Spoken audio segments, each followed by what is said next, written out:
Hey guys, it's Hump Day, and I'm going to give you two editorials this morning. I'm going to give you one right now, and then look for another one to come later this morning.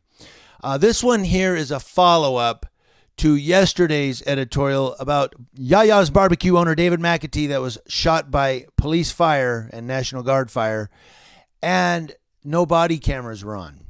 But there were cameras running, and in the story, I'm going to put a link to this story in the description box below. There is a video inside that story with two camera video clips, one from inside Yas Yas BBQ and one outside from an adjoining business.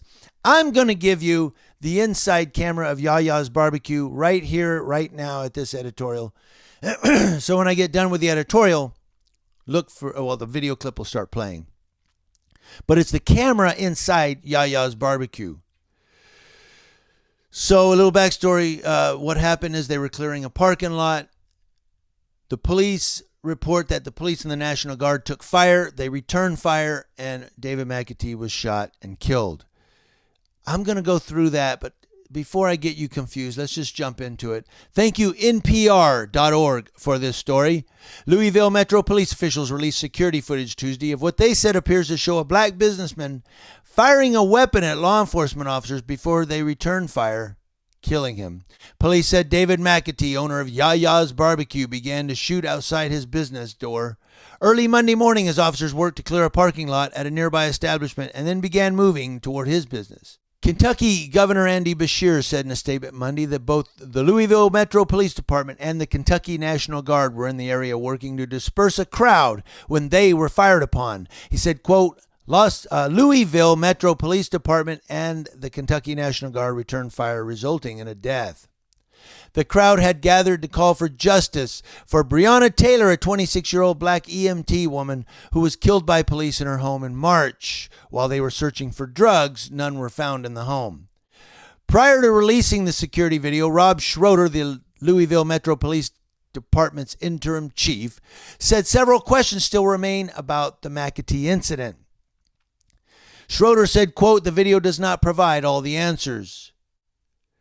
He also said investigators are still trying to piece together issues that include why did he fire and where were the police at the time he fired. Let me get back to that.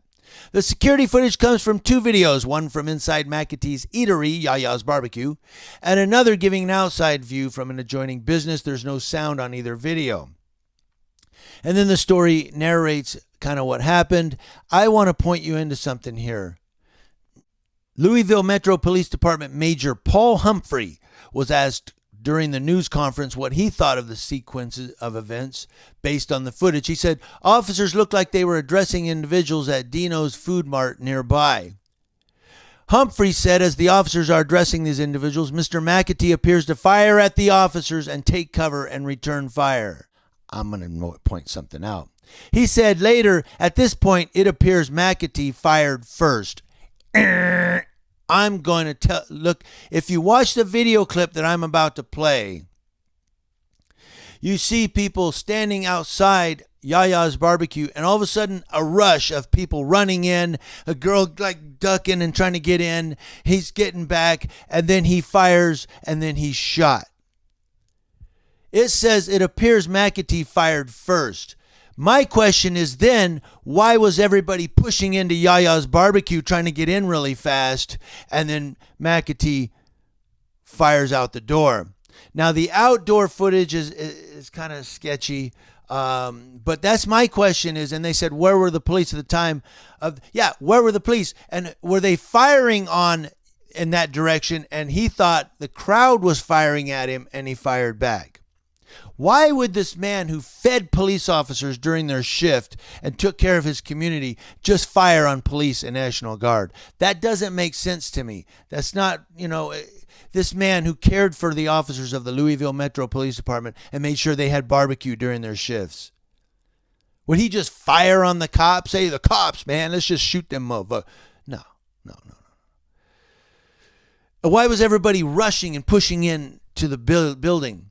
I believe there was fire going on, bang, bang, Bullets were whizzing by Yas Yas BBQ. He may have thought people from over there in the parking lot, looters and rioters were firing. And so he fired back at the looters and the rioters. He was cooking barbecue. He was on his smoker. You can see that from the outdoor camera. Plus, on this one I'm going to show, he comes in with a spatula. He goes back out. He comes in with some tongs. And then, of course, everybody comes running in because there's firing going on from outside. I mean, why else would they come running in and ducking and pushing in? Because they were being fired upon. So he returned fire, and then he got shot. But here the narrative is, it appears he fired first. It doesn't appear that. Something was going on that caused them to run inside of the Yas Yas BBQ, and he returned fire to something. I don't know. There's some fat for you guys to chew on in the comment section below. Let me know. Here's your video clip. Thank you for watching. Community Leo Watch. Watching Leos. That's law enforcement officers from coast to coast. And again, I'm not simply trying to put the police on prosecution here. I'm just trying to make sure everybody's accountable and transparent. They're saying it appeared he fired first. That's questionable. Everybody, where were they running from? People yelling, no justice, no peace. Were they running from that? Were they running from I can't breathe? Why were people running into the barbecue? I'm being redundant. Thank you guys. Here's your video clip.